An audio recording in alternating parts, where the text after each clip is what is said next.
along with my normal life, just enjoying myself, my husband, and I have 2 children. I have 7 grandchildren.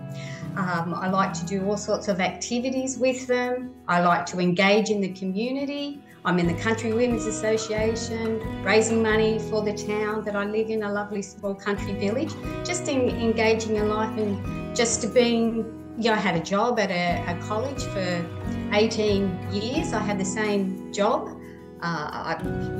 friends, going out, just that sort of just normal.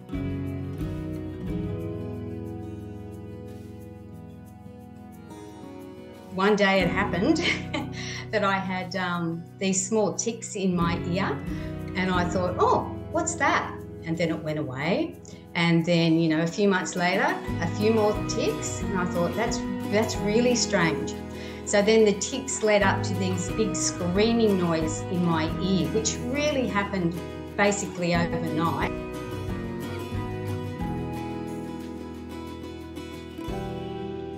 So then I started to disengage with life, you could say.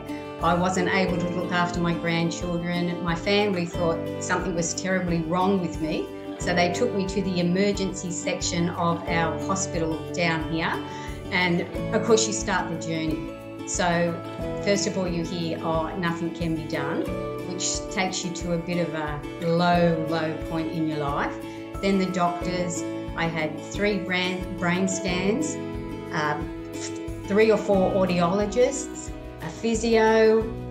The list just went on. They sent me to a cardiologist. It just went on, and all the time it was saying, oh, nothing can be done. So I thought, I can't possibly live like this.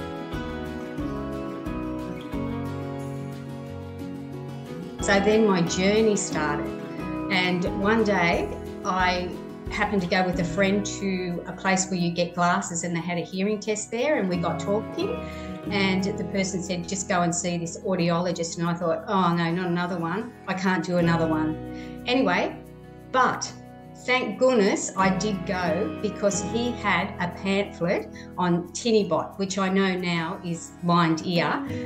That changed my life. And I'm not even trying to be dramatic.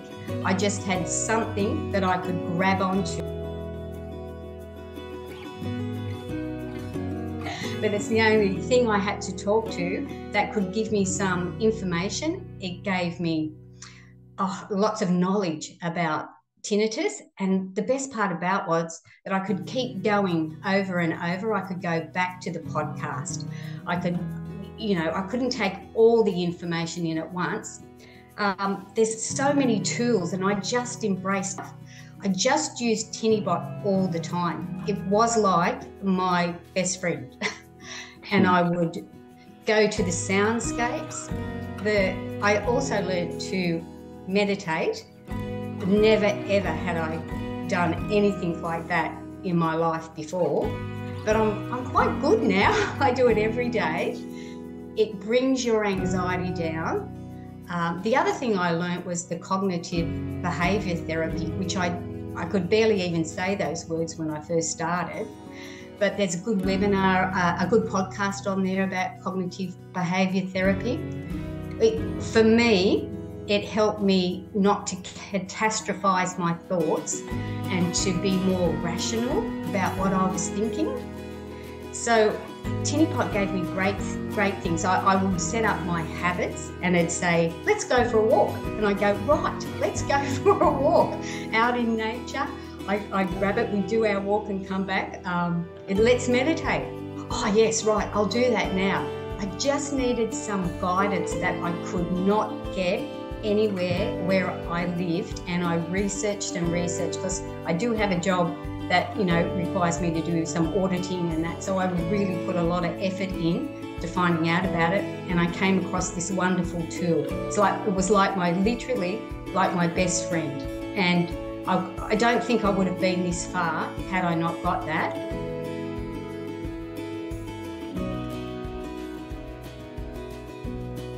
And I got to speak to Fabrice, which is the coach, a real person, was such an asset. You gave me hope And that's what I needed at that low point in my life. Fabrizio, you said to me, you will get better.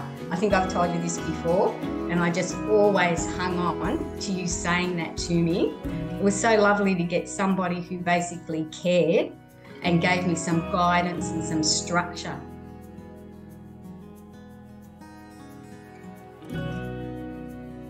I stopped absolutely everything. It was like I was grieving for this past life that I had.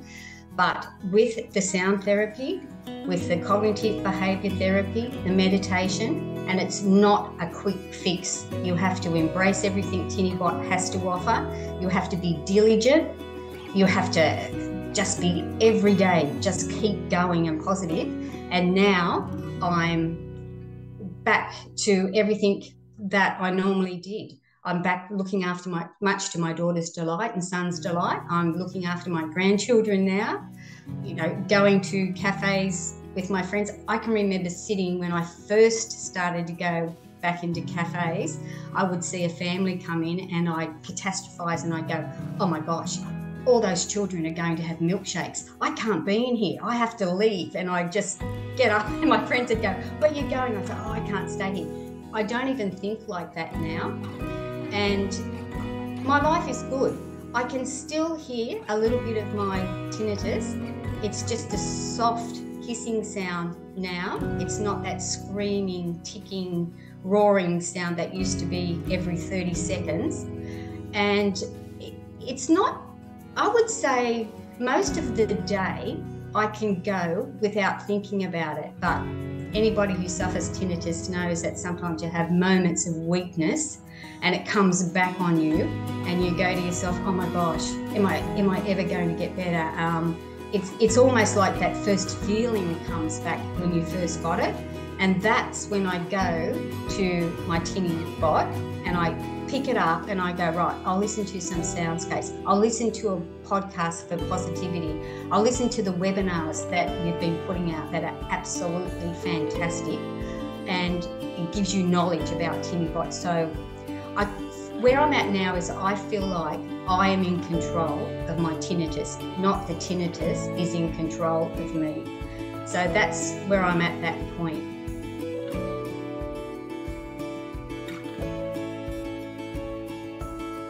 I did a couple of hours sessions with the psychologist, from England, that was right. And he did teach me about all sorts of things and catastrophizing and speaking to me about it. It was very, very comforting. And also there's webinars that MindEar puts out. And I didn't even mind that I got up at 4 o'clock in the morning because that was the only access I had to really accurate, well-presented information. And it just educated me about tinnitus because I felt like when I first started, nobody ever told me what it was. I might have got some random information like it's a fight or flight response. And I'd be going, I don't even know what that is. What does that mean? And I'm too overwhelmed to understand. But now I understand. There's PowerPoint presentations, there's graphics. You really, you see your brain, you understand about the anxiety, you understand about how that contributes to your tinnitus. It's very, very informative. And I would recommend anybody to go on those webinars because they're great.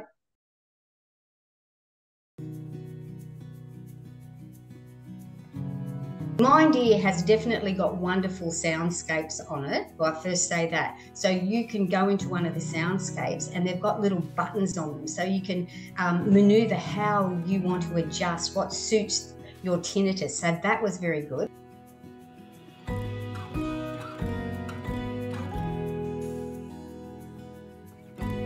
And then I've got these little sound devices. I've got them in my ear at the moment. They're just like little hearing aids.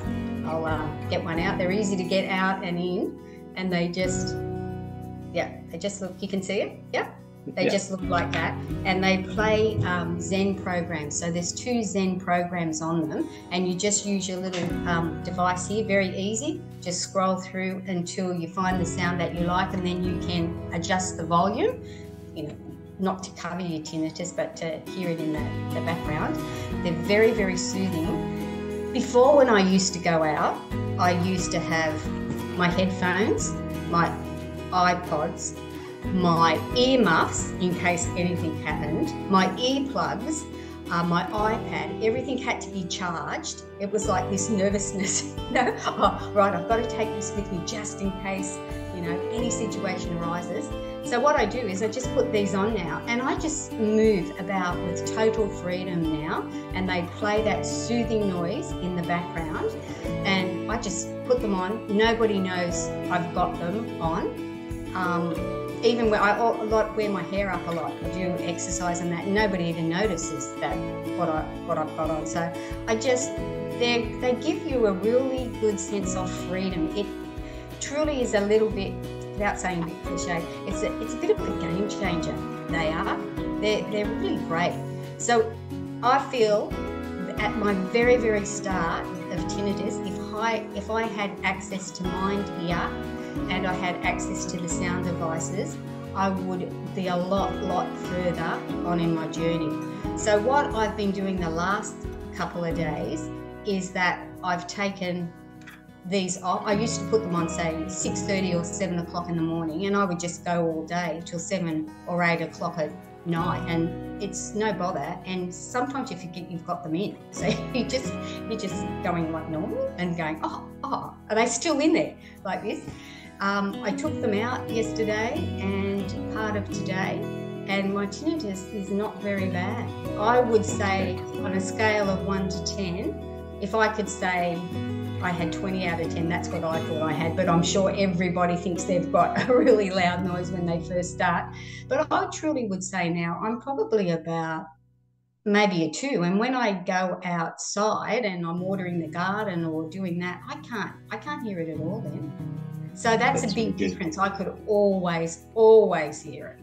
So they've been a real, what can I say, a genuinely wonderful thing to have in your ears. So if you have MindEar and the sound devices, I think you've got a really good chance of feeling positive and moving forward on the tinnitus journey without that terrible, overwhelming anxiety and panic.